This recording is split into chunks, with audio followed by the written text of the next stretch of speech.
Il y a des jours où l'on ne dit rien, mais où l'on sent que tout en soi crie.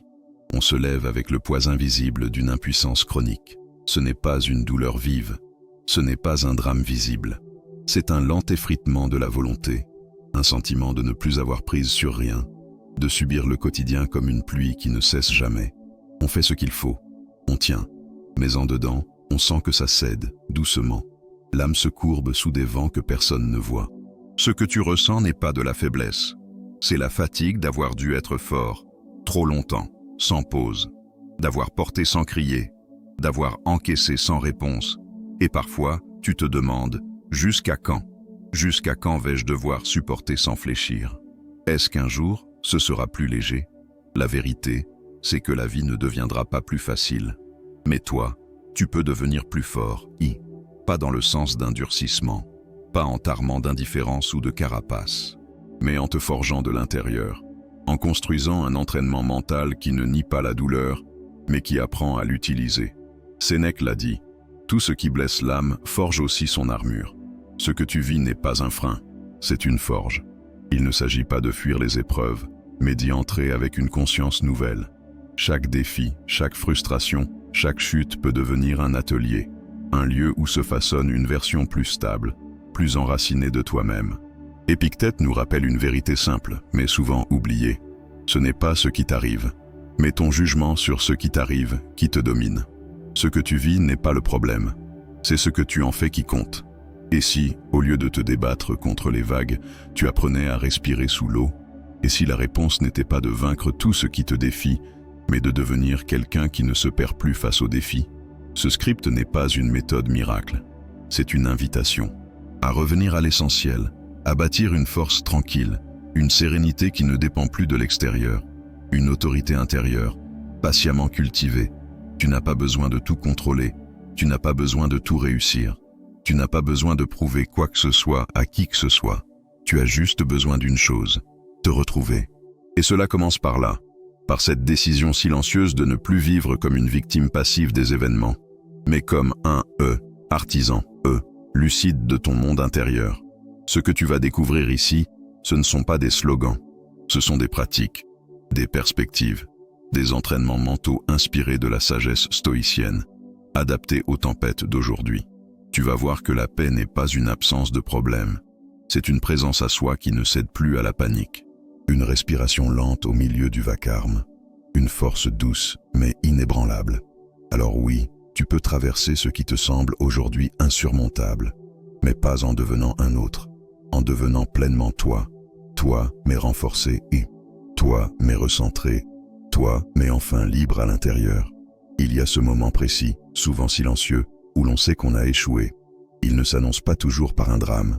Parfois, c'est un message sans réponse, une promesse non tenue, une action qu'on regrette, ou un projet abandonné trop tôt.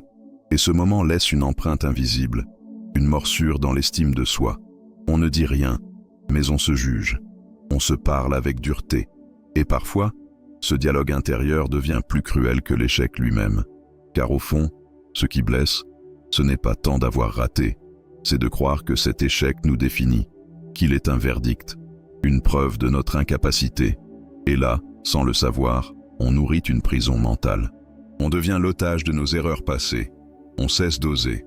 On anticipe la chute, avant même le premier pas. Et à force, on n'avance plus. Mais Sénèque, lui, voyait les choses autrement. Pour lui, la chute était un maître, un professeur impitoyable, mais juste. Il disait, la chute est un professeur plus sage que le triomphe, parce que l'échec te montre où tu n'étais pas prêt, où tu t'es menti, où tu as fui. Et ce miroir douloureux, s'il est bien regardé, devient une forge. Non pas pour te punir, mais pour te reconstruire. Imagine ton dernier échec comme un entraînement, pas une sentence, un passage. Tu n'as pas été rejeté, tu as été redirigé, tu n'as pas été humilié, tu as été ramené à toi-même. Et si, au lieu de fuir ce souvenir, tu le regardais avec calme? Et si tu en extrayais, non pas de la honte, mais 3 leçons concrètes, une chose que tu referas autrement, une chose que tu as compris sur toi, et une chose que tu veux cultiver à partir de là. Chaque fois que tu tombes, tu es face à un choix, te flageller ou te former. L'échec peut te briser, oui, mais il peut aussi te sculpter. Il dépend de ce que tu choisis d'en faire. Et ce choix, personne ne peut le faire à ta place. Ce que le stoïcisme t'apprend ici, ce n'est pas d'être insensible à l'échec, c'est d'être instruit par lui, de cesser de le voir comme une punition et de le reconnaître comme un entraînement exigeant, inconfortable, mais terriblement formateur. Alors, ce soir, avant de dormir, prends un moment, revois mentalement une chute récente, pas pour te juger, mais pour observer, puis note, en une phrase, ce que tu en retires, et demande-toi, quelle action concrète puis-je poser dès demain pour transformer cette douleur en force? Tu n'as pas été faible, tu as été humain, et maintenant tu choisis. Il y a cette tension dans le ventre, cette crispation muette avant l'inconnu. Ce moment où le simple fait d'imaginer l'épreuve suffit à épuiser. L'angoisse ne crie pas toujours. Elle murmure des scénarios. Elle peint des chutes avant même le premier pas. Et elle le fait si bien qu'on y croit. On finit par se persuader que l'obstacle est déjà une défaite, avant même d'avoir essayé. Mais si le mental est capable de créer un tel vertige, alors il peut aussi créer un élan. Ce que tu imagines nourrit ton état intérieur. Chaque image mentale est une graine. Et si tu changes les images, tu changes le sol dans lequel tu avances. C'est ce que les stoïciens appelaient la proairesis, la capacité à choisir, non les événements, mais l'attitude intérieure face à eux. Épictète le disait autrement. Ton imagination est un glaive. Si tu l'orientes bien, elle devient délivrance. Sinon, elle devient blessure. Autrement dit, l'obstacle ne blesse pas d'abord. C'est la représentation que tu en as qui te saigne à l'avance. Alors, imagine un instant. Le défi qui te fait peur, celui qui revient la nuit ou qui t'attend demain. Visualise-le, pas dans sa version catastrophe, mais dans sa version maîtrisée. Ferme les yeux et vois-toi avancer, pas à pas. Entendre ta voix, poser, sentir ta main qui ne tremble pas, ressentir la clarté, même s'il y a du bruit. Tu n'as pas besoin d'un miracle, tu as besoin d'un regard neuf. La visualisation inversée, c'est ça. Ce n'est pas rêver à des illusions, c'est apprivoiser l'obstacle avant qu'il ne surgisse. C'est entraîner mentalement au triomphe, comme un musicien répète sa partition en silence. Tu reprogrammes ton corps pour qu'il ne se tende plus dès que l'inconnu frappe. Tu respires, tu avances, tu restes. Chaque matin, offre-toi ce rituel. 1 minute, 2 peut-être. Ferme les yeux, choisis un défi à venir et imagine-toi en train de le franchir. Non pas avec arrogance, mais avec cette sérénité stoïcienne. Je suis prêt, non parce que je contrôle tout, mais parce que je me maîtrise moi. Le pire scénario n'a pas besoin d'être nourri. Il vit déjà dans le doute. Mais le meilleur, lui, demande à être construit. Par des images, par des sensations, par des choix. Tu n'as pas besoin de savoir si tu vas réussir.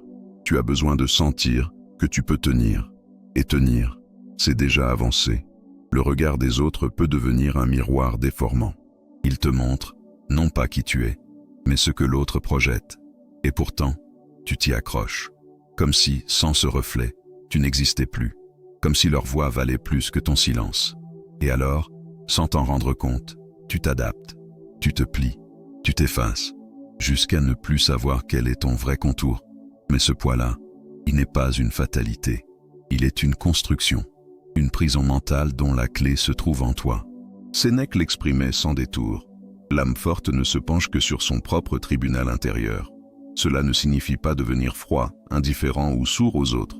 Cela signifie apprendre à écouter son propre jugement avant tout.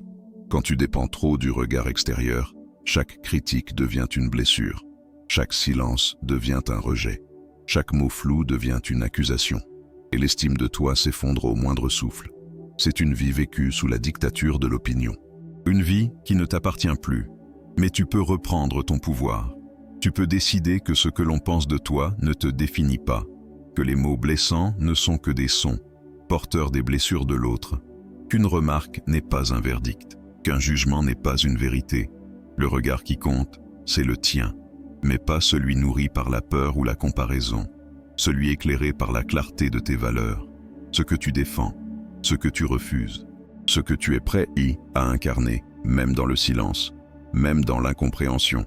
Alors, commence un journal. Non pour plaire, mais pour te retrouver. Chaque jour, écris une phrase, une seule, si nécessaire. Une vérité à toi, une décision prise malgré la peur. une limite posée sans explication, une fidélité tenue envers toi-même. Ce journal ne juge pas, il ne note pas, il te recentre. Tu ne peux pas contrôler ce qu'ils diront, mais tu peux choisir ce que tu nourris en toi. Et plus tu cultives cette indifférence sereine, plus tu te rends libre, pas distant, pas froid, juste libre, d'exister dans ta propre peau sans attendre d'y être validé. Le jugement des autres ne cessera jamais, mais leur voix perdra du pouvoir, parce que ta voix, enfin, reprendra la sienne. Le confort permanent est une illusion douce, mais dangereuse. Il berce l'âme, puis l'endort, et dans cet endormissement naît une fragilité. La moindre contrariété devient un séisme. Le moindre retard, un drame. Le moindre silence, une agression. Tu ne supportes plus la moindre friction, parce que ton esprit n'a plus l'habitude de rencontrer la résistance. Pourtant, la vie ne prévient pas. Elle ne s'adapte pas à tes zones de confort. Elle t'éprouve. Et si tu n'as pas appris à t'exposer à l'inconfort de façon volontaire, chaque difficulté te semblera insurmontable. Ce n'est pas de la dureté, c'est de l'entraînement. Sénèque parlait de famine volontaire, non comme privation, mais comme préparation. Se dépouiller de l'excès pour se fortifier. Imagine une flamme. Si tu la protèges du moindre souffle, elle s'éteint au premier vent. Mais si tu l'habitues au courant d'air, elle grandit. Elle apprend à danser avec le mouvement, au lieu d'y résister. L'âme humaine fonctionne ainsi. Elle grandit dans la tension, pas dans la facilité. Chaque semaine, offre-toi une petite irritation, une douche froide, un trajet sans musique, un repas sans distraction, un silence long, là où tu aurais parlé. Ce ne sont pas des punitions, ce sont des tremplins, des rappels. Tu n'as pas besoin que tout soit doux pour rester digne. Tu n'as pas besoin que tout soit simple pour rester calme. L'inconfort apprivoisé devient une force, une stabilité intérieure, une armure invisible. Il ne t'empêche pas de ressentir. Il t'apprend à ne pas fuir. Il t'apprend à rester. Là où la plupart s'effondrent, toi tu restes. Parce que tu as appris à traverser sans te trahir.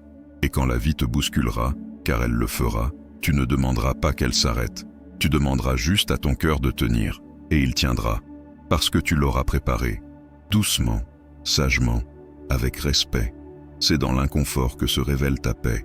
Non pas la paix des choses extérieures, mais celle, plus profonde, qui dit « Je peux tout traverser, tant que je ne me perds pas ». Il y a des jours où tout semble trop grand, trop lourd, trop loin. Tu regardes l'objectif, et il te paraît inaccessible, comme une montagne sans sentier, comme un mur sans porte. Et ton esprit, paralysé par l'ampleur, décide de ne pas bouger. Ce n'est pas de la paresse, c'est une illusion. L'illusion que tu dois tout gravir d'un seul coup. Mais rien ne se construit d'un seul souffle. Sénèque disait, ce n'est pas parce que les choses sont difficiles que nous n'osons pas, c'est parce que nous n'osons pas qu'elles sont difficiles. Chaque grandeur commence par un premier pas, souvent petit, presque invisible. Le courage n'est pas dans le saut. Il est dans l'avancée discrète, répétée, obstinée. Tu ne peux pas écrire un livre en une nuit, mais tu peux écrire une phrase, puis une autre. Tu ne peux pas guérir une blessure profonde en un seul regard, mais tu peux commencer par ne plus l'ignorer. Un jour, une action, un geste, un souffle. Épictète conseillait, commence par faire ce qui est nécessaire, puis fais ce qui est possible, et soudain, tu feras l'impossible. Ce n'est pas une métaphore creuse, c'est une méthode, concrète, vivante. Chaque soir, au lieu de contempler l'immensité de la tâche, interroge-toi. Quel est le prochain pas minuscule que je peux faire? Fais-en une habitude, une philosophie, une discipline douce. 5 micro-objectifs par jour. Pas pour réussir plus, mais pour ne pas te perdre dans l'inertie. Tu n'as pas besoin de dominer la montagne. Tu as besoin de poser un pied, puis un autre. Et si tu tombes, tu te relèves. Tu ne recommences pas tout. Tu reprends simplement là où tu t'es arrêté. Et tu célèbres chaque petit pas. Pas avec éclat, mais avec reconnaissance. Chaque pas te prouve que tu n'es plus figé. Chaque pas te rappelle que tu es vivant, que tu avances, que même lentement, tu refuses l'abandon. Ce n'est pas la grandeur du but qui te définit. C'est la fidélité à ton mouvement intérieur. Le choix quotidien de ne pas fuir l'effort, d'honorer le possible, de transformer le vertige en chemin et de faire de l'immensité une succession de respirations. Il y a des jours où tu as l'impression d'être pris dans une tempête. Les émotions t'envahissent, les autres t'imposent leurs humeurs, et tu ne sais plus ce qui t'appartient vraiment. Tu es là, épuisé, comme une maison sans porte dans un vent qui entre de partout. Ce n'est pas que tu es faible, c'est que tu n'as pas encore tracé les frontières de ta paix. Le stoïcisme n'est pas une armure froide, c'est un art de reconnaître ce qui dépend de toi, et de ne nourrir que cela. Épictète disait, « Il y a des choses qui dépendent de nous, et d'autres qui ne dépendent pas de nous. » Cette phrase peut sembler simple, mais elle est une clé pour sortir du chaos. Chaque matin, imagine un cercle. Au centre, ce que tu contrôles, tes pensées, tes décisions, ton attention, tes réactions. À l'extérieur, tout le reste, le regard des autres, les événements, les paroles qu'on te jette, les jugements, le climat. Ce cercle est ton sanctuaire. Plus tu t'y ancres, plus tu retrouves ta force. Car celui qui tente de tout contrôler devient esclave de tout. Celui qui choisit son cercle devient libre, même au cœur du tumulte. Ce n'est pas fuir le monde, c'est habiter ton monde intérieur avec lucidité. Quand quelqu'un te blesse, la première question n'est pas « pourquoi il me fait ça ?», mais « que vais-je en faire ?» Quand la vie te confronte à l'injustice, ne cherche pas la justice extérieure, cherche l'alignement intérieur. Sénèque rappelait que « le sage ne s'abandonne qu'à ce qu'il maîtrise, lui-même ». Cela ne veut pas dire ignorer ce qui te touche. Cela veut dire ne pas le laisser dicter ta vérité. Tu peux ressentir, tu peux pleurer, mais tu choisis ce que tu cultives, tu choisis ce que tu amplifies. Alors, chaque matin, trace ton cercle, même mentalement, et regarde ce qui en sort. Tu n'as pas à porter la vie des autres. Tu n'as pas à réparer ce qui ne dépend pas de toi. Tu n'as pas à plaire pour exister. Ce que tu dois, c'est habiter ta zone, y revenir, y rester, et t'y bâtir. Ce cercle est plus qu'un concept. C'est une pratique, une vigilance, un ancrage. Et chaque fois que tu y reviens, tu redeviens toi-même, calme, présent, inébranlable. Il y a des jours où tout va trop vite. Les pensées se bousculent, les peurs du lendemain se mêlent aux regrets d'hier, et l'instant présent semble s'effacer. Tu es là, physiquement, mais ton esprit est ailleurs, déchiré entre ce que tu n'as pas pu changer et ce que tu crains de ne pas pouvoir contrôler. Et dans cette fuite constante, tu t'oublies. Tu t'oublies de respirer. Pas cette respiration automatique, mécanique, mais celle qui t'ancre, celle qui te ramène ici, maintenant, dans ce corps, dans ce souffle, celle qui te dit « tu es vivant et tu es là ». Les anciens stoïciens, bien avant que la science moderne ne le confirme, savaient que le souffle est un miroir de l'âme. Sénèque disait « le souffle est l'horloge de l'âme, il marque le rythme de la paix ou du tumulte ». Lorsque tu respires avec conscience, tu ralentis le tumulte intérieur. Tu réaffirmes ton autorité sur toi-même. Tu n'as pas besoin d'un long discours. Tu n'as pas besoin d'une méthode compliquée. Tu as juste besoin de 5 secondes. 5 secondes pour inspirer doucement. 5 secondes pour expirer lentement. Et pendant ces 10 secondes, le monde extérieur peut bien s'agiter. Toi, tu te recentres. Tu reviens dans ton cercle. Imagine ce moment avant une discussion tendue, avant un message qui te fait peur, avant une décision difficile. Plutôt que de courir vers l'action, tu inspires, tu expires et tu redeviens souverain. C'est dans ces interstices de conscience que se construit ta liberté. Pas dans le bruit, pas dans la réaction, mais dans le silence respiré. Chaque respiration consciente est un acte de résistance douce. C'est dire au monde « je ne me perds plus dans le chaos, je choisis de revenir à moi ». Parce que tu n'as pas besoin de contrôler demain, tu n'as pas besoin de réparer hier. Tu as juste besoin d'habiter cet instant, ce souffle, ce moment, encore et encore, jusqu'à ce que l'instant devienne ton refuge, jusqu'à ce que le souffle devienne ton socle. Et quand tout semble trop grand, trop lourd, trop lointain, reviens à ton souffle. Il t'attend, il ne t'a jamais quitté. Ce n'est pas la force brute qui fait les âmes solides, ce n'est pas l'absence de douleur, ce n'est pas la fuite devant les obstacles. Ce qui forge la véritable force, c'est cette manière silencieuse de se relever, encore et encore. C'est ce regard intérieur qui dit « Je ne contrôle pas tout, mais je choisis ce que je deviens face à ce tout ». Tout ce que tu as entendu ici n'est pas une théorie. C'est une invitation à un pacte intérieur, un engagement intime entre toi et ta propre résilience. Chaque technique, chaque souffle, chaque silence posé devient une pierre dans l'édifice de ton esprit. Sénèque l'avait pressenti avec une clarté lucide. Aucun homme n'est malheureux s'il sait s'entraîner au malheur.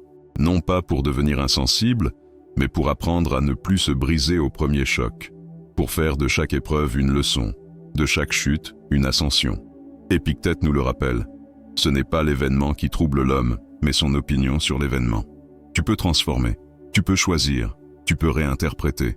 Rien de ce qui t'arrive n'a le pouvoir de t'arracher à toi-même, sauf si tu le lui donnes. Alors aujourd'hui, choisis. Choisis une de ces pratiques, une seule, et intègre-la dans ta semaine. Pas pour prouver quelque chose à quelqu'un, mais pour te rappeler à toi-même que tu n'es pas impuissant, que tu n'es pas seul, que ta force ne dépend pas de l'absence de douleur, mais de la manière dont tu marches avec elle. Et quand tu doutes, reviens ici, dans ce souffle, dans ce silence, dans ce refuge, parce que ce mental que tu construis, jour après jour, c'est l'armure douce de ton âme. Et il te portera bien plus loin que la douleur.